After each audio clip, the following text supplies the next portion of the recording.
Papalabas ngayon ng KMJS Gabi ng Lagim. Dito yon. Sa simbahan ng Baras po, meron pong tunnel dito. Ang common na ipinagdarasal ay magkaroon ng supling. Ang Rizal ay isang lalawigan matatagpuan sa gitnang bahagi ng isla ng Luzon sa Pilipinas. Isa sa mga patunay na sinaunang pamayanan dito ay matatagpuan sa bayan ng Angono. Dito matatagpuan ang tanyag na Angono petroglyphs. Sa loob ng isang kuweba, makikita ang mahigit 100 ukit na hugis na tao, palaka at butiki, mga simbolo ng sining at paniniwala ng ating mga ninuno na tinataya ginawa pa noong 1000 BC, dahilan upang ituring itong pinakamatandang likhang sining sa buong Pilipinas. At sa lalawigan din ng Rizal makikita ang isa sa mga pinakamatandang simbahan sa Pilipinas. Ito, ang St. Joseph Parish Church o mas kilala bilang Baras Church. Itinayo ito noong panahon ng Espanyol at nanatiling matatag hanggang ngayon. Isang buhay na saksi sa pananampalataya, kultura at kasaysayan ng mga taga-Rizal. Itinatag ng mga misyonerong Pransiskano ang Baras bilang Bisita de Santiago noong 1595 sa ilalim ng bayan ng Morong. Dahil sa mga pag-atake ng mga Chino at mga Tulisan, inilipat ang bayan sa kasalukuyang lokasyon noong 1682 at dito itinayo ang simbahan ni San Jose na natapos noong 1685. Sa panahon ng Amerikano, ilang beses na isinama at inalis ang Baras bilang baryo ng Morong at Tanay. Ngunit noong November 24, 1920, sa bisa ng Executive Order No. 57, tuluyan naging malaya ang bayan ng Baras. At noong ikalawang digmaang pandaigdig, nasunog ang buong bayan. Ngunit mabilis itong nakabangon sa tulong ng mga mamamayan at pamahalaan. Sa paglipas ng taon, nanatiling matatag ang Baras bilang bayan ng pananampalataya, kasaysayan at pagkakaisa. Isang lugar na patuloy nagsusulong ng pag-unlad habang pinapangalagaan ang kanyang mayaman na nakaraan. Welcome back po muli sa ating panibagong paglalakbay at pagtuklas. At nandito po tayo ngayon sa probinsya po ng Rizal. At papasok po tayo ng welcome arc po ng Baras Rizal. At meron po tayong pupuntahan dito guys na isa pong napakaganda pong simbahan. Itinayo po ito ng mga Pransiskano noong 1600s. At ang dami pong istorya po nitong simbahan na to, no. Marami tayong mapupulot na aral dito po sa simbahan. At ipapasyal ko po kayo ano po yung makikita natin doon. Ano ba yung history po ng simbahan, no. At papasok po tayo dito sa may Baras Rizal. So tara at pasukin natin tong Baras Rizal. Let's go. So ang nakalagay dito guys is Home of Sikaran and First Organic Town. Yan. Yan ang makikita po natin sa kanilang arko. At ang sabi po dito ni Google is meron na lang po tayong 3 minutes papunta po doon mismo sa may simbahan. Medyo maambon-ambon ngayon, di ko lang alam. Sana wag po tumuloy yung ulan.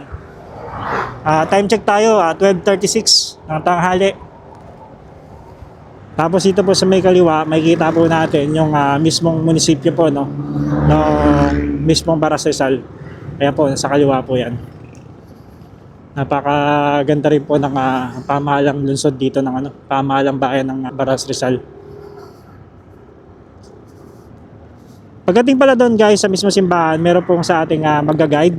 Mayroon po tayong kausap na po doon sa may simbahan kung saan siya po yung maglilibot po sa atin kung ano ba yung istorya. Yan po si Brother Chab. Ang pangalan po niya is Brother Chab. So lumalakas na rin po yung ulan ngayon, no? Dito guys makikita natin ito na yung mismong bayan ng Baras Rizal. Ito, napakarami pong establishment dito. Tapos may nakita na ako dito mga old houses, oh. Ito, pagaya na ito guys, oh. Yung bintana, oh. Old na. 2 minutes na lang. Tapos yung kanilang tulay, ayan, makikita ninyo sa kaliwa, oh. Parang luma-luma na rin. Luma yung style nya. Oops, dito daw, sabi, kakaliwa tayo. Dito sa may barangay San Juan. Ito kasi guys, itong nandito sa right side natin. Ito yung dating pamahalang bayan ito. Yan. So diretso daw tayo, sabi ni Google. Medyo maambon-ambon na. Pero dito na tayo, papasok na tayo. Malapit na lang pala, simula dun sa sa mismong pagkaliwa natin. Wow. Ito na nga, guys. Ito na yung simbahan, guys. 339. May nakita tayong 339. Tapos dito, malawak. A new wind is blowing today. I think I can see the shore. It was so dark yesterday. I never did hope for more.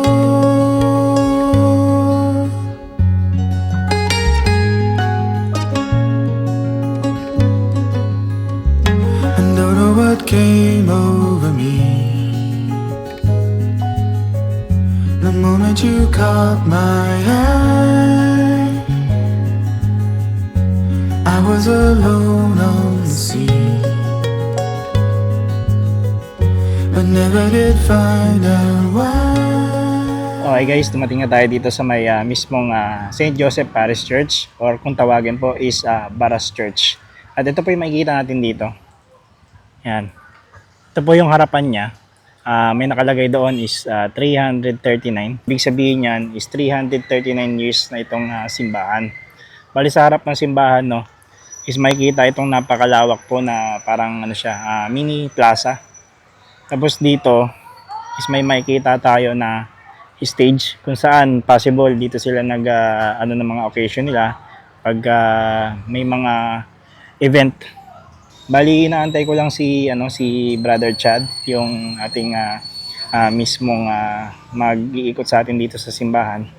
So siya yung magbibigay ng history tungkol dito. Alamin natin kung ano ba yung nakapaloob dito ng istorya, no. So ito guys, pakita ko lang sa inyo habang wala pa si Brother Chad. Yan. Yung ito, yung hagdanan is makikita natin dito is adobe. Yan. Adobe. Yan ang makikita natin dito. So dito sa harapan, ang ganda ng pasad niya. Napansin ko dito guys is maraming mga estudyante sa tabi nito is parang may kumbento. Parang ganun. So antayin lang natin. Dito tayo kasi umuulan. Dumating na si Brother Chab dito sa simbahan, no. So siya yung mismong magpapaliwanag sa atin kung ano ba yung meron dito sa simbahan at kung ano ba yung istorya mismo nitong Baras Church. Tara, pasukin natin. Hi brother. Good afternoon po. So, ako po si Brother Chav at maligayang pagdating po dito po sa ating Banggandang Simbahan dito po sa Banggandang Baras, ang Diocesan Shrine and Parish of St. Joseph, Baras, Rizal. Brother, ano ba yung Baras Church? Saan ba nakuha yung Baras na pangalan? Siguro yan. Sige, pag-usapan muna natin yung pangalan ng Baras, no? Sa Baras, may umiiral na tatlong pinagmulan ng pangalan ng Baras. So, yung una is from the word barahan, means daungan, dahil ang Baras noon ay naging daungan noong panahon ng mga Kastila. So sa hirap bigkasin nung salitang barahan ng mga Espanyol, naging Baras siya. So ang Baras ay naging daungan nung araw. So yung pangalawa namang kwento ay mula sa pangalan po ng isang pari na si Fray Francisco Barajas, na naging kura paroko dito po sa bayan ng Baras at maging din po sa simbahan po ng Pakil. At noon, dahil sa kabutihang loob niya at sa kagandahan ng kanyang kalooban, ay ipinangalan po sa kanya yung Baras. At yung pangatlong version naman po ng kwento ay mula sa salitang baras. Ito po isang wooden harness ay kinakabit po sa mga kabayo o sa mga hayop na ginagamit sa pagbubukid. So mula po dun sa salitang baras, naging baras. So yun po. Medyo mahaba rin pala yung parang istorya. Yes, mahabang kwento. So, mamili na lang kayo kung ano gusto nyong tatlong version kwento ang papakinggan, no? Okay. Sige brother, pagpasok dito, ano pa bang makikita natin? Okay. So, tayo ngayon ay nandito sa may gilid ng simbahan. So, nasa tapat tayo ng Adoration Chapel na ngayon ay sarado since hamak na araw pa lamang. And mamaya mabubukas naman siya. Then, kasama natin dito ang images of St. Joseph, ang patron po ng simbahan ng Baras, at ang imahen po ng Birhen ng Antipolo, Our Lady of Peace and Good Voyage, ang patron naman po ng Diocese ng Antipolo. So, pag dumire-diretso po tayo dito, nandito po tayo sa hallway, makikita natin sa taas po ang image of San Vicente Ferrer. Isa lang po sa mga lumang imahen po natin dito sa ating parokya. At ayan, San Vicente Ferrer. Ayan pa lang sa taas siya, no? yeah. Brother. At nandito naman tayo ngayon sa ating photo gallery. Dito po sa hallway sa gilid ng ating simbahan. So makikita natin dito ang mga kopya ng mga lumang larawan po ng ating simbahan. So, nandito po ang lumang itsura ng ating simbahan at gayon din naman nandito po yung mga old practices po at mga sceneries sa ating simbahan. Isa po dito sa nakakatuwa po dito, nakuha din po natin yung pinakaluma na kopya ng litrato ng simbahan. Ito po yung nakuhaan 1930s. 1930s. Kaya mapapansin natin, lumang-luma pa ang ating konvento at ganyan din ito yung ating simbahan. At mapapansin din natin ang kanyang bubong ay yung tinatawag nating tisa roja. So yung medyo parang Chinese style na Parang bricks pa siya. Oo. So tisa pa siya, mga bricks na ano pa yan, na bubong. Kuha yan sa may gilid, ano po? Yes po, ayan. So yung nakikita Dito natin dito. sa may kabila. Opo. Ang bahagi na to ngayon ay bahagi na siya ng St. Joseph Parish School. Pero ito pa rin, the rest pa rin ay kumbento po ng ating simbahan. Okay? Yan. So makikita rin natin dito yung lumang ayos ng altar dahil noon nakatalikod ang pari pagmimisa. Kaya makikita natin yung altar table nakadikit sa ating retablo. Mayor, ano? At nandito rin yung mga communion railings sa simbahan. At syempre yung lumang tag dito, class picture ng St. Joseph Parish School. No? Ibig sabihin, dito rin pala yung mga class picture, no? Yes. At mapapansin din natin sa struktura, no, kulay puti yung retablo natin. Yan. So mapapansin natin, kulay white pa. Yung pintura, white and gold, no? Kasi yun ang mga sinaunang style ng pagpipinta ng retablo. Nung unang panahon. Yes po. At makikita rin natin dito sa baba, yung ating pong facade ay nakapalitada. So, ibig sabihin, makinis siya. Oo nga, no? Makinis So, unlike ngayon, di ba, kitang-kita natin yung brick wall, yung adobe. So, noon, nakapalitada siya. Yan. Kuha yan 1950s. 1950s pa. Oo. At syempre, hindi nabuhay yung manok sa picture, no? Hindi nakuha yan. May manok na, no? May manok sa picture. Yan. So, ibig sabihin nito, brother, nakapalitada pala yung harapan. Yes po. Yun talaga yung original na. Pati yung loob, actually. Ayan. Kaya mapapansin niyo din dun sa mga lumang litrato, nakapalitada. At may pintura. May mga ano siya. Pintura. Talagang pininish talaga siya. Yes, opo. Ayan. Tapos dito naman sa kabila po, ayan. Dito po sa dalawang frame na to, mapapansin natin ay screenshot siya mula sa isang palabas, no? Sa isang movie, yung American Guerrilla in the Philippines. One of the first Hollywood film in the Philippines na dito po shoot sa Philippines. Okay? So, yan po ay sa pagkatanda ko ay 1949 shoot, inirelease siya 1950, 1951. Yan. So, makikita natin yan. Ito po ay pawang wala na rin po ngayon dahil yung iba giniba, yung iba tinakpan. Yung balon na po. Yes, ang tawag po dyan ay Balong Pari na ang location niya ay dun sa intersection ng main door at nung gate ng simbahan. So, Dito nandun sa siya may gitna. harapan lang. Sa may harapan lang siya. So ngayon, since nagkaroon nga nung panahon ng gera or ng kaguluhan, so tinabunan na rin siya. Okay? At ang sabi noon ay doon inilagay yung ibang mga bangkay na mga parang naging mass grave siya. So tinakpan na lang din siya. Tapos ito naman, ang tinatawag natin dito azotea, na kung saan pag umakyat ka dyan, kita mo o tanaw mo yung buong kabayanan. Ngayon, kasalukuyan na siyang tinatayuan ng school building ng St. Joseph Parish School. Yan. So, wala na rin siya ngayon. Yan ay connect pala yan, brother, sa may ano lang, dito lang. Dito lang din yan, sa may school. Konektado siya dun sa pinakita natin kanina na kumbento. So, yan, nasa likod na part siya. Okay? So, yan, yung mga practices natin dito, prosesyon, yan. At syempre, nung panahon ng Bagyong Dading, nasira din po ang simbahan ng Baras. Kaya makikita natin dito yung kumbento, bumagsak yung second floor, nawala yung bubong. Yan. Tapos makikita rin natin yung damage dito sa mismong simbahan. Kaya sira din siya. Ano po ito?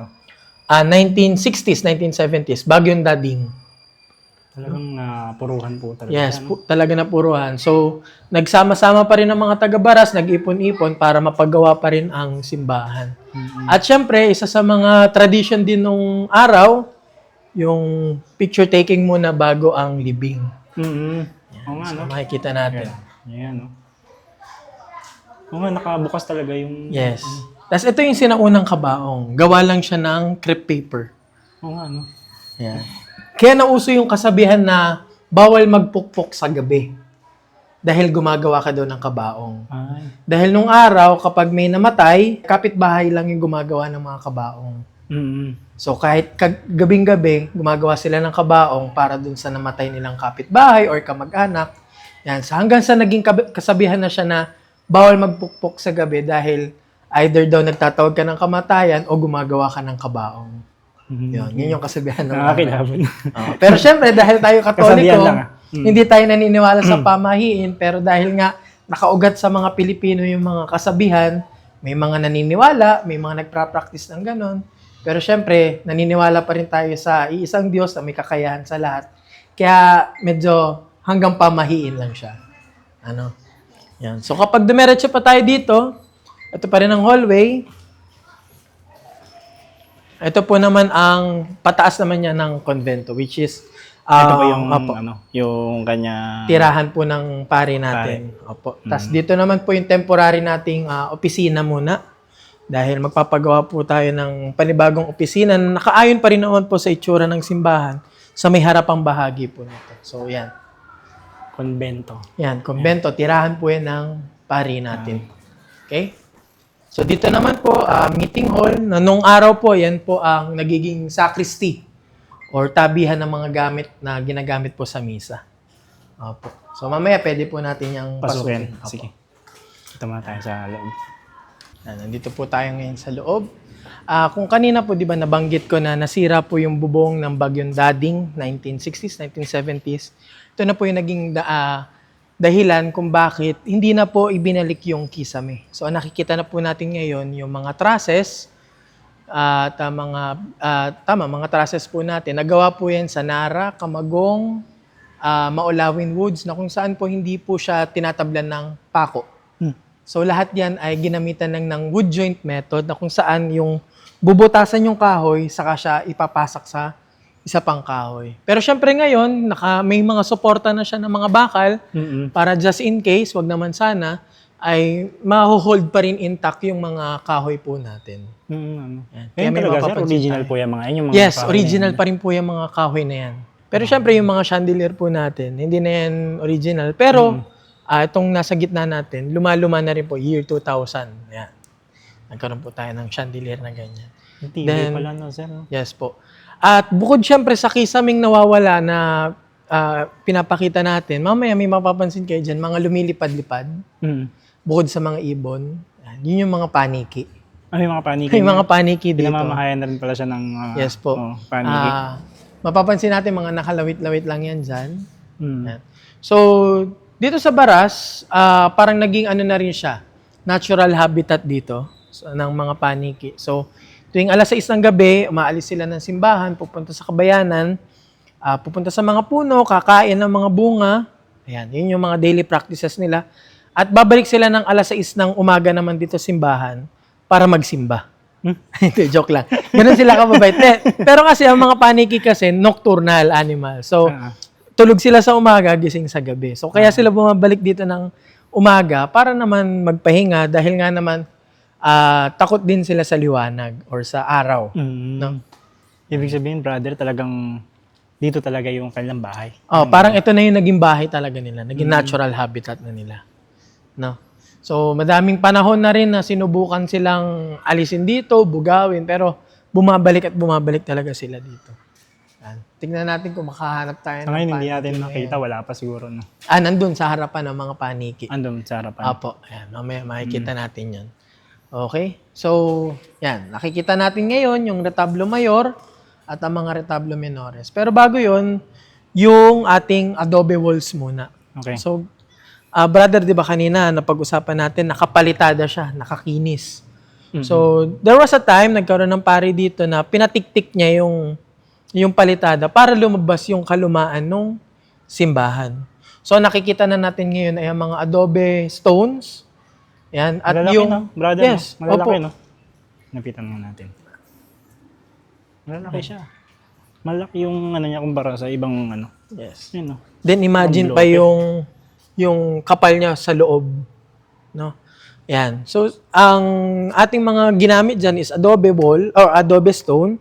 At syempre, yung kanyang sinaunang semento, ang tawag natin dyan ay apog.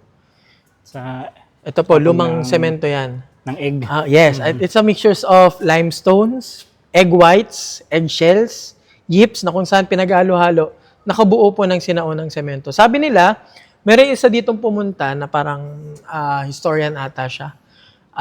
Paano mo malalaman kung original yung semento? Pag kinutkot mo siya at mabilis na tanggal, ibig sabihin original pa Original siya. po yun. Pero syempre, hindi natin kukut-kutin yan. Kasi pag kinutkot naman natin yan, baka biglang bugumuho. Wala na tayong magandang simbahan. Ano po? Pero yan, lumang simbahan. Then nagkaroon na rin tayo ng mga retrofitting na kung saan ay nagpatibay pa rin nung ating walls. Kaya sure tayo na may tibay pa rin siya hanggang ngayon. At meron mga supporting, na siya, mga, sementong naging suporta na rin. Parang ina na rin siya ng semento po, no? Opo. Pero nananatili pa rin yung mga Original. Ito Yes, pa. Meron original. yellow. Oo. Ang ano niya. At mabilis siya talagang matanggal. Mabilis siya matanggal. Kaya mapapansin yung powdery yung Parang kamay powder natin. Yan. Okay? So, etong pulpito natin, hindi na siya original kasi yung lumang pulpito ay nasira na siya at tinanggal na rin. So, iyan ay tinatawag na lang naming symbolic pulpito. Para at least makaayon pa rin dun sa concept ng simbahan na luma. Dahil common talaga sa mga lumang simbahan ay yung mga pulpito, yung mga hanging pulpito. Parang siya nakalutang, no? Yes. Mm-mm. Diyan, nung sa mga unang panahon or sa unang pagmimisa, diyan nagsesermon ng pare. Sa itaas. Sa itaas. Kaya mapapansin natin, meron pa ring pintuan doon. Sa may So, diyan iba. talaga. Ito, sa may itaas. Yes. Oo. Saan po ang daan niya? Sa may likod na, sa may kumbento? Dito sa kumbento. Ang galing, ah. Ganyan siya. Noon. Diyan nagpapahayag ng salita ng Ibig sabihin, Diyos. Diyan din siya andun sila nagsasermon. nakaharap. Sa may... Diyan nakaharap o di kaya dito rin. Yan. Ang galing, ano? Sa may gilid. Yan. Pwede nyo makita yung original na itsura niyan doon sa sinabi kong pelikula na American Guerrilla in the Philippines. Doon meron. Meron pa siyang, doon, may bahagi doon nakitang-kita yung pulpit. Yun. Ang galing, ano? Okay. Tapos noon, yung sinaunang paglalak ng simbahan, di ba may parang kinakandadong malaking kahoy? Siyempre ngayon, wala na. Kaway ka muna, Kuya Russell. Yan. Dito yon. Ito. Oo. So dito, hinihigit yung kahoy na malaki, tapos saka ibinabara dito. Pero syempre ngayon, wala na. Dahil lumuma, nasira din yung kahoy. Okay. Check natin yung loob. Puro kalat na yung loob. Pero ang lalim niya. Ang lalim pala, no? So imagine yung laki nito, hanggang dun pa siya. Kaya may gold dito. Wala siguro. Ayan. Wala na. Kung may gold man dyan, baka may nauna na sa atin. No? Yun. Okay. Tapos yun. Ano pa tayo? Sa... Dito po sa may harapan na. Sa retablo mayor po ninyo. Okay, sige. Sa Retablo Mayor. Sige, mamaya may kwento naman akong isa. Yung pinakalumang bagay dito sa simbahan. Mas matanda pa siya sa simbahan. No? Pero dito muna tayo. So, ito ang retablo mayor natin at ang mga retablo menores. Lahat po yan original pa rin. Ano po? So, kung ano yung nakikita po natin ngayon, siya pong ginawa po noon. Pero, gaya ng sinabi natin kanina sa may hallway, yung mga retrato niya ay white and gold yung pintura niya noon. Pero ngayon, syempre, umaayon tayo sa panahon at sa pabago-bagong taste ng tao. No? So, kaya naging ganyan din siya. Para umayon din yung aura. Yung itsura niya sa ambience po ng ating simbahan. Yan. So ito po ang imahen po ni San Pascual Bailon at sa tapat po niya ay si Santa Clara ng Assisi. Santa Clara. Yan, Saint Clare of Assisi. Tapos ito. Yan. Tapos dito naman po tayo sa harapan, ang retablo mayor po natin. Nakalagay po dyan ang mga imahen ng ating pong patron San Jose at ang iba pong mga Franciscano. Pero bago natin pag-usapan yon, ito na po yung sinasabi nating mga naninirahan dito sa simbahan ng Baras. Ang mga paniki. Ayun nga, no? Ayan. Ayun na. Andyan sila. Oo. Ang daming mga paniki. Nakadikit sila dun sa itaas, brother, no? Oo. Yan, para lumipad sila, kailangan nila ng ingay. Diba? Ayun. Parang nabubulabog po Nabubulabog kasi sila. sila pagka may maingay. Ay, gumagalaw, oh. Gumagalaw sila. Oo. Yan. Ayun, lumilipad, oh. Yan. Sabi dito sa Baras, hindi ka nakapunta sa simbahan ng Baras o hindi ka taga-Baras kung hindi ka naihian ng paniki. Pero wag tayong mag-alala kasi hindi naman sila toxic sa balat, no?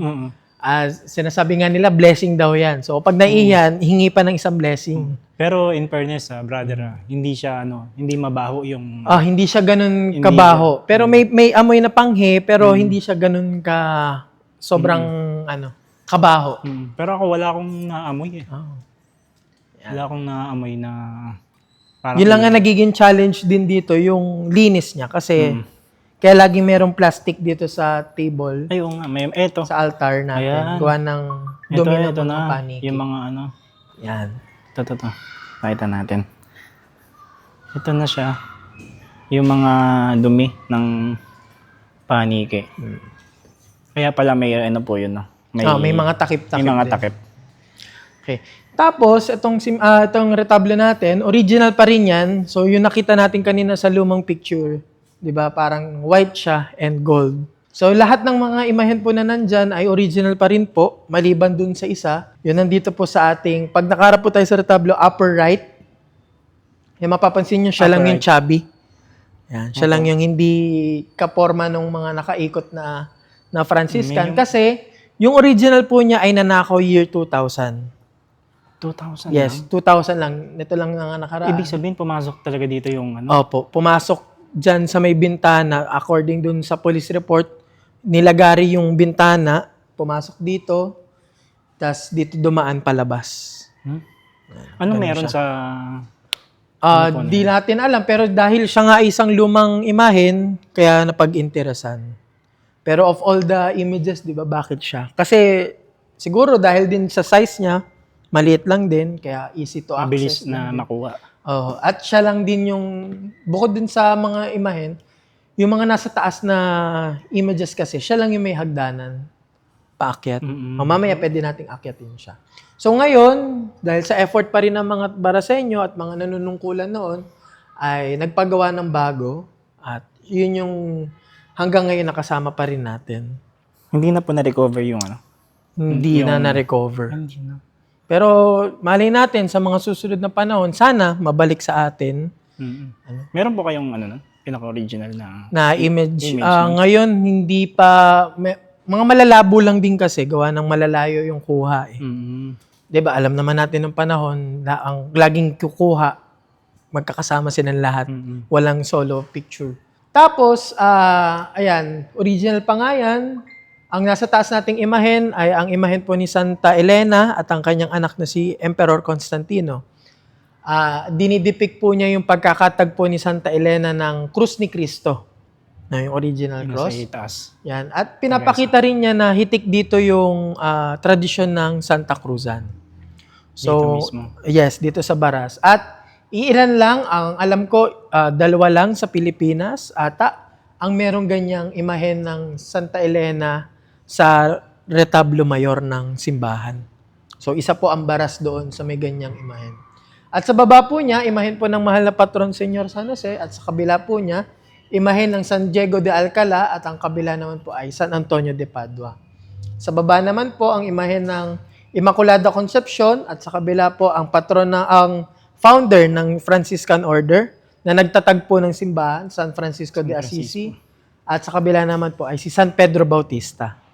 Si San Pedro Bautista, interestingly, ay ang nagtatag ng mga simbahan sa Laguna. Sa Laguna. At pinaniniwalaan din namin, bago siya pumunta ng Japan, ay isa rin po siya sa nagtatag ng Bayan ng Baras, 1595.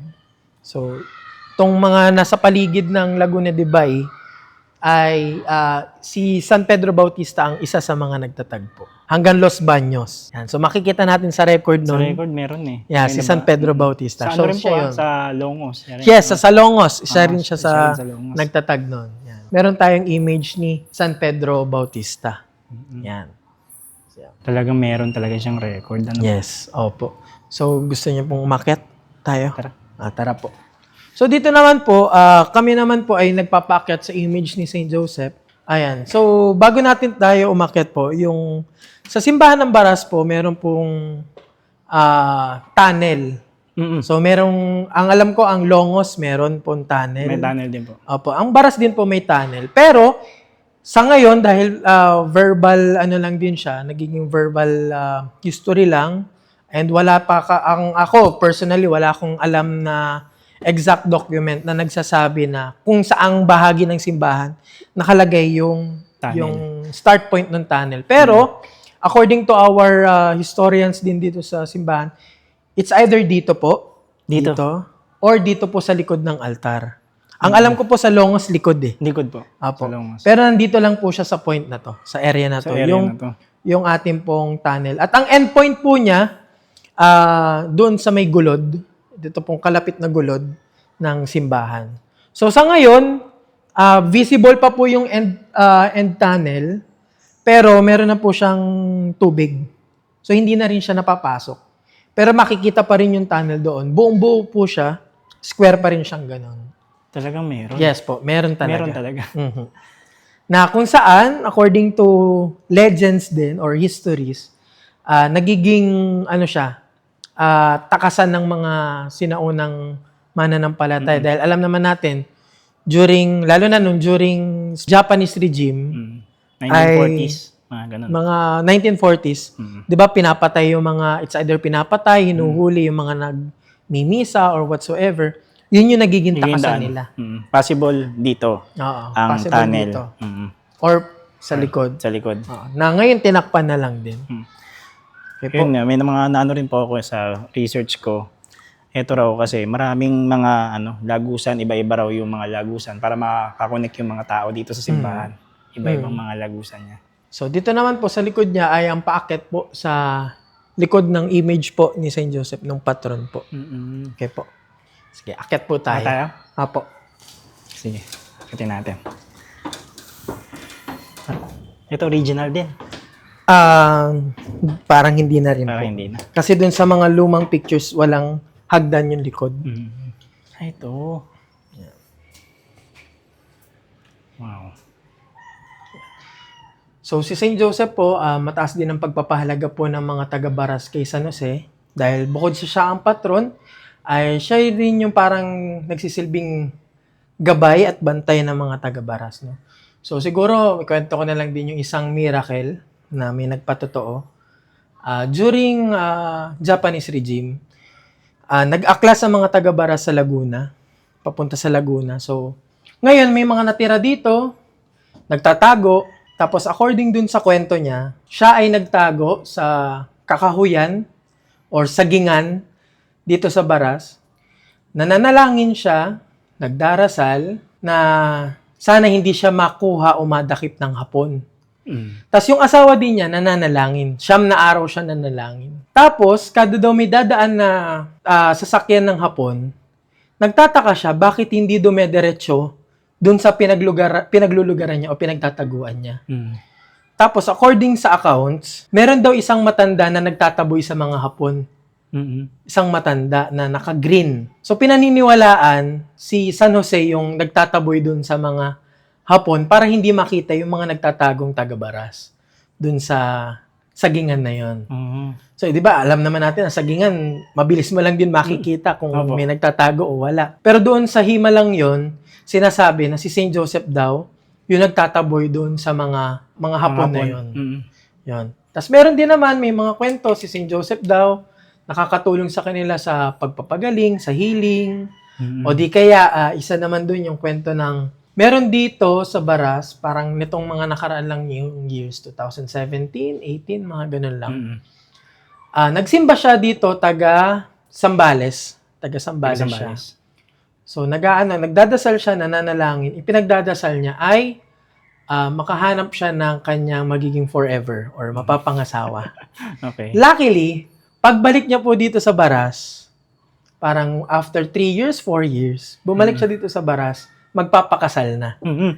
Kasi daw, after daw po niya manalangin kay St. Joseph, parang ilang araw lang, may nahanap siyang babae na na hindi naman niya kakilala or kaibigan, pero yun ang nakatuluyan niya. So parang inattribute niya kay Saint Joseph yung pagkakaroon niya ng asawa dahil sa pananalangin niya kay Saint Joseph. Kasi alam naman natin si Saint Joseph ay patron din ng mga naghahanap ng mabuting asawa. Yan. So yun yung mga miracles dito ni Saint Joseph. Mataas yung balahibo. Actually, si Saint Joseph naman talaga, ako personally, 100%, dinidinig ng Diyos ang mga panalangin ibinibigay natin kay Saint Joseph. Hindi si Saint Joseph yung nagbibigay ng ng blessing sa atin, kundi yung Panginoon natin sa pamamagitan ng pagdarasal natin kay Saint Joseph. Kasi kung titignan natin yung image ni Saint Joseph, kalong-kalong lang yung baby Jesus. Anytime handang ibulong, handang idasal sa ating Panginoong Hesus, yung mga panalangin din na ibinubulong natin sa Kanya. At 100% didinggin yun ng Diyos para sa atin. Hindi man ngayon, hindi man bukas, pero there's always a right timing. Lahat ng bagay naman nasa tamang panahon. Basta wag lang tayong manghihinawa o magsasawa sa pagdadasal. Baka lang kasi meron lang hinihintay din si Lord na right timing para sa'yo. Di ba? Ayun. Ang ganda ng Okay. Ikikilabutan ako sana.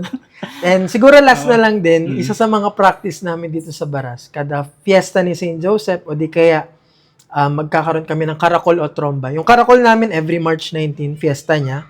Then tromba tuwing May 1, kasama ang Mahal na Birhen. Isinasayaw si Saint Joseph sa buong bayan. Nagsasayawan ng mga tao. Ito po mismo, lalabas po siya. Yung replika niya, ang ginagamit. Pero ito po. Ito, nandito lang siya. Yung replika niya ang ginagamit, iniikot siya sa buong bayan. Tapos, kapag May 1, basaan dito. So, kapag gusto niyo pong makipagbasaan dito sa May 1, punta lang po kayo. No? Pero sa tuwing nilalabas siya sa karakol o sa tromba, ang common na ipinagdarasal ng mga taga-Baras din o ng mga namamanata ay magkaroon ng supling. Ayan, or baby. Kaya nadidinig naman ng Diyos sa tulong ng panalangin ni Saint Joseph at ng Mahal na Birheng Maria. Kaya dito sa Baras, madaming tinatawag na anak ng tromba. Kasi lahat yon sila ay isinilang o nabuo sa pamamagitan ng pagdarasal sa tromba o pagsama sa tromba. Or paghiling habang sumasayaw sa tromba. Ang galing Yan. Kumbaga sa Ubando, may ganun din. Yan, sa Obando, ganun din. So, dito rin sa Baras, meron din pala dito. Opo. So, isa rin sa, namin yun, mga ipinagmamalaki na ang aming mahal na patron, hindi lang siya tahimik, kundi tahimik na nagmamasid at tahimik na nakikinig. Iba kasi yung tahimik lang walang imik. Pero siya tahimik na nagmamasid, tahimik na nakikinig. Dahil pag nakikinig, dun mas natin nauunawaan na kung saan ang plano ng Diyos ay malamang hindi kaya ng kapasidad ng ating isipan, pero ang karunungan ng Diyos at ang biyaya ng Diyos para sa atin ay bukod sa pangangailangan natin, ito yung masigit na makakatulong para sa atin. Yun po. Grabe yung yung istorya. Nakakabilib. Tsaka yun, si Saint Joseph lang din po ang parang magmula pa man noon. Makikita naman natin dito yung view niya. Nakikita niya lahat, no? Talagang nakaharap po siya doon sa may sa mga tao. Sa mga tao talaga. So para lang din siya nakikipag-usap one-on-one sa iyo. So kaya yung pagtitiwala ko na dinidinig ng Diyos yung ating mga panalangin sa tulong ni Saint Joseph ay ganun-ganun na lang, 100% talaga. So yan, ito po ay extension ng kanyang kaba para sa mga gustong humawak, manalangin o humalik. Yan. Pero pwede rin naman po silang humawak-hawak po dito. Dito po. Ito. Meron siyang sa likod. Tapos isa po sa kapansin-pansin dyan ay itong bintana. Ayun nga po Ito diba? yung nakikita ko ganina pa Yan, itong bintana. So, merong mga kwento na yung retablo daw ay hindi kasing tanda ng simbahan. Pero ako naman, personally, ito yung mga personal kong assumption or theory. Ang retablo mayor ay simulat sa na ginawa ang simbahan, retablo na siya. Bakit? Kasi hindi naman siguro sila maglalagay ng bintana kung walang retablo. Di ba? So, Yung retablo. nilagay na yung retablo, saka nagkaroon ng bintana. Para may ano siya. Para meron siyang purpose talaga. Di ba? Pero ito po, nabubuksan pa rin po yan. Yes po, nabubuksan pa rin Nabubuksan po yan. Pero ang likod na niya ay, syempre, residential na. Residential na. Private property na po yan. Luma na, no? Original po ito. Hindi na po yan original. Hindi na yan. Napalitan na po. Yung original po niyan ay hindi na rin kasi sira-sira na siya. Sira na. Ah. Pero, So, makikita ihinabol mo na ito. lang din yung original na itsura. Ganito rin po yung itsura. Apo. Tara. Yan. Okay. Ang daming kwento talaga, no? Yes po. Lalo na kapag sa mga lumang simbahan talaga, madaming kwento, mga kababalaghan, ganyan. Pero ako naman personally, wala naman akong na-encounter siguro na nakakatakot. Opo. Ano lang, siguro yung pakiramdam lang na nakakatakot. Kasi syempre, number one, luma siya. Luma. Madaming istorya din talaga nakapalibot dito. Hindi naman laging maganda, hindi naman din lagi malungkot, di ba? Opo. So, yun yung mas nararamdaman mo pag nasa loob ka. Kaya ngayon na pagpasok ko, talagang ramdam ko yung luma. Tapos medyo parang creepy nga siya. Oo, Yung creepy ganun. talaga siya. kaya Kaya, yun doon nga sa may gilid eh. Parang nakakatakot talaga sa may gilid. tsaka ano po, tawag dito, nagiging ano rin siya, parang puntahan ng mga nagsushooting kapag ang genre ay horror. Horror. Actually, yung ipapalabas ngayon na KMJS Gabi ng Lagim, Dito? yung movie, dito yun. Dito Dito sinut siya, yun. sinut. Ah. So, Misa guys, mamaya, wala po.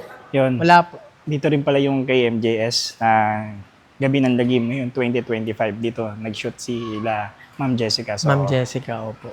Sige, pag-usapan po muna natin siguro yung history bago natin pag-usapan yung huli kong ipapakita po. So, nagsimula po ang kasaysayan ng Simbahan ng Baras at gayon din ang komunidad dito noong 1595 nang maitatag po ito nila Fray Diego de Oropesa at Fray de Juan Plasencia sa kasalukuyang lokasyon po ng Boso-Boso. So, doon po siya itinatag ang unang komunidad ng Baras, itinatag noon sa kasalukuyang lokasyon ng Boso-Boso. Boso-Boso Church. Opo. At doon, nagtayo ng isang simbahan at itinalaga po sa unang patron ng bayan na si Santiago Apostol or Saint James the Great. At bilang isang bisita lamang ng Morong. Pag sinabi nating bisita, chapel lamang or kapilya lamang ng Morong. Opo. So from then, 1616, ay nagkaroon po ng kasunduan ng mga Franciscano at ang mga Jesuita na ang pamamahalang ecclesiastical o ang mamamahala na sa Baras ay ang mga Jesuita. So ipinagkaloob ng mga Franciscano ito sa mga Jesuita. So nung 1635 naman, sinunog yung unang simbahan at ang unang komunidad sa Boso-Boso ng mga Aitas at mga taong bundok. Bakit? Dahil alam naman natin ang mga Aitas, mga pagano, or yung mga taong bundok ay mga pagano. Pag sinabi natin pagano, sumasamba sa halaman, tubig, araw, buwan, o kung ano man yung nagbibigay sa kanila ng buhay. So sa galit nila sa Kristyanismo, sinunog nila ang ating bayan. So from 1635, 1636 na pagdesisyonan na ilipat yung bayan sa isang mas ligtas na lugar. So ito ay nilipat sa tinatawag ngayong Sitio Binitinan dito sa Baras. Noon ang tawag ay kay Aliwas dahil ang chieftain noon ay si Aliwas ang tawag sa kanya. Or kumbaga yung parang namamahala dun sa lugar, si Aliwas. At nagtayo ng isang simbahan na gawa sa kugon or kubo at itinalaga sa ikalawang patron ng bayan na si San Salvador or Christ the Holy Redeemer. So from then, nabuhay ng payapa ang mga taga-Baras. Pero 1639, sinunog na naman ang bayan ng Baras. Sinunog na naman ulit. Sinunog na naman. Pero sa pagkakataong ito, ang nagsunog naman ay mga kapatid nating Chinese. Dahil alam naman natin sila, mga nag-aklas from Manila going to Sierra Madre Mountain. So lahat ng madaanan nilang bayan noon, pinagsusunog nila. So kabilang ang Baras sa mga naisunog at yung Monte de Tanay. Ayun, So yung unang Monte de Tanay, dun sa may taas, nasunog din yun. Sinunog din. Sinunog din yun. So magkakasama yan sa sinunog. Kasi yan yung mga madadaanan mo pag paakyat ka ng Sierra Madre Mountain. Okay. So, from 1639 to 1682, walang naitalang simbahan ang Baras. So, ibig sabihin, ipinagpapalagay na nagbuo ng isa pang simbahan or kugon or kubo o di kaya nakikisimba sa kalapit bayan. Yun lamang yung pinagpapalagay pero walang matibay na ebidensya na magsasabing nagbuo uli o di kaya ay ganun nga yung ginagawa. So, noong 1679, ay nagkaroon uli ng kasunduan ng mga Franciscano at ang mga Jesuita na ibalik na ang pamamahalang eklesiastikal o ang pamamahala sa baras sa mga Franciscano, kapalit ng binangonan. So, ibig sabihin, ang namahala na sa binangonan ay ang mga Jesuita at sa baras naman ay mga Franciscano ulit. At noong 1682, sa pangunguna ng unang kura paroko ng bayan, na si Fray Juan Bautista E. Martinez, ay napagdesisyonan na lumipat muli sa isang lugar na ligtas na. So dito na po yun. Ito na yung present Ito na po yun, location. yung ano. At sa kaparehong taon, 1682, ay pinasimulan ng pagpapatayo ng unang simbahang bato. Ito na po yun. Nila Fray Pedro de Tomeo at Fray Antonio de la Concepcion na pawang mga paring arkitekto. So 1686 natapos po siya. So 4 years in the making. Ang tagal din po. Yan. Opo. At ngayong taon ay 339 years na siyang nakatayo. Still intact, still original. Siguro kung may mga changes man, sa either 20% lang or 30% lang nung buong structure ang binago, modification siguro. Pero yung buong simbahan, ito pa rin yun na nananatili. Kaya siya ang pinakamatandang simbahang bato or pinakamatandang simbahan na nakatalaga kay St. Joseph sa buong Timog Katagalugan o sa Calabarzon. At siya yung panlimang simbahan na pinakamatanda sa buong Pilipinas. Yan. Di ba ang una kasi San Agustin sa Intramuros. Opo. Kami naman ang panlima. Grabe. So ito yung panlima. Pang-apat, ang alam ko Pililya. Yung simbahan ng Pililya. At di ko na alam yung pangalawa at pangatlo. Pero kami ang panlima. Okay. So bakit ko naikwento yon? Doon kasi nag-uugat din kung bakit kami naitalaga bilang isang number 1, Diocesan Shrine of St. Joseph noong 2021. Kami ang Center of Devotion sa buong Diocese ng Antipolo. Kami ang Center of Devotion kay St. Joseph. So kapag inisip mo na devotion kay San Jose, ang una mong may isip, baras. Baras. At gayon din naman noong May 10, 2025, ngayong taon lang, itinalaga naman ang Baras Church bilang isang National Cultural Treasure. Ibig sabihin, this year. This year lang siya Okay, naitalaga. naitalaga. Dahil nga sa pagiging original pa rin ito, ng istruktura nito, napanatili yung yung kalumaan, at ito yung nagsisilbing kayamanan na ng ating bayan. Ano? At Siya yung mismong saksi sa mga... yes, siya ang mismong saksi. At ito naman ay magpapatuloy doon sa sinasabi ko kanina na pinakamatandang bagay dito sa simbahan ng Baras. So ito na Mas yun. matanda pa sa simbahan. Hmm? So ito Ano? siya. Ano kaya yun? Yan. So guys, ito. Papakita ni Brother Chab yung pinakamatanda. Ito siya. Ang tawag Bagay. sa kanya ay Cruz Miraculis o ngayon ay tinatawag nating banal na krus. Yan. So, nung una, it is a reliquary image of the Holy Cross of Christ. Pag sinabi nating reliquary image, lagayan ng relic. No? Sa kasamaang palad, yung relic na yun, nanakaw na. So, wala na rin siya dito. Ninakaw din. So, ang natira na lang, itong image ng banal na krus ni Kristo. So, yung according sa history, yung krus ni Kristo na, yung relic na yan, or yung reliquary image na yan, ang Holy Cross, ay dala-dala pa ng mga Franciscano at ng mga sinaunang Baraseño nang maitatagang bayan ng Baras noong 1595 sa Boso-Boso. So hanggang sa paglipat-lipat, dala-dala Dala-dala pa nila rin yan. dito. Hanggang dito. Hanggang sa nadala nila yan dito. Siya rin pala nakasaksi sa mga ano Yes, talaga. saksi rin siya sa mga kaganapan. Ng mga, miski sa pag-iyak at paghikbi ng mga Baraseño, siya at si San Jose at ang mga imahen dito ang saksi sa kung paano naitaguyod ang bayan ng Baras. So yan, isa sa mga pinakaluma. Makikita nyo dun sa likod ng image niya, hindi ko lang maibababa kasi wala akong gamit. Pero binababa namin yan. Binababa niyo rin po yan. Makikita nyo yung sulat dun sa likod na Cruz Miraculis, tas yung date niya. Ang nakalagay dun ay, kung tama ako, ay 1504 or 1564. So yan ang itsura pinakaluma. pa lang po niya, no? Yeah, yan po ang pinakang una pa. Holy Cross. Holy Cross. Banal na krus. Kung tawagin po dito sa Baras. Talagang dinala po nila talaga dito yung cross Opo. na yan, no? Ang daming kwento, no? Nakakamangha yung kwento. Madami pa. Gusto ko sana kayo ring iakyat sa bell tower. Kaso lang maulan, kaya medyo delikado doon. Delikado. Ngayon. Yung lumang bell namin, na galing sa taas, kasi yung mga nasa taas ngayon ay mga ano na siya, automated na or electric powered na sila. Yung original nandiyan sa baba. Sa Pwede may natin labas makita dito yun sa may kaliwa. sa labas. Naka-display siya doon. So yun guys, napakinggan natin yung mga istorya dito sa Baras Church. Hindi ako mapaniwala. Ang daming istorya. Tapos ito naman, isa rin yan sa lumang image ng Mama Mary dito sa Baras. Meron din siyang isang himala. Di ko lang sure yung exact year, pero mga 1980s, 1970s siya. Parang ang kwento ay parang nakasako na siya. Kasi nga luma na, parang pasira na rin siya noon. Nakasako na daw siya, nasa likod ng simbahan.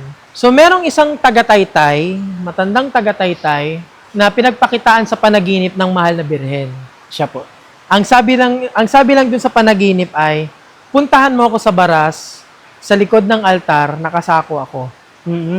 So pumunta nga dito yung matanda, walang kamalay-malay. Pagtingin niya sa likod ng altar, meron nga doon isang imahen na nakasako. Siya yun. So pinaayos niya, pinagawa niya. Kaya dito sa Baras, tuwing August, tuwing kapistahan ng Mahal na Birhen ng Asuncion or ng Our Lady of the Assumption of Mary, may mga taga-Taytay, kalimitan yung mga kamag-anak ng pinagpakitaan na nagpupunta dito, nagpapadasal at the same time nagpapaprosesyon sa imahen ng Mahal na Birhen dito.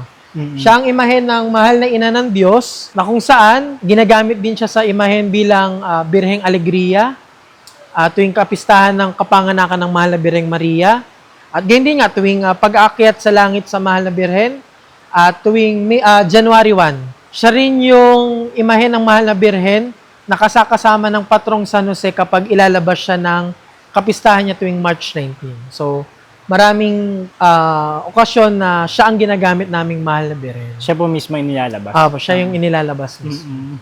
So, matanda na rin siyang Mama Mary. Parang itsura niya, guys. Ayan. Ang ganda.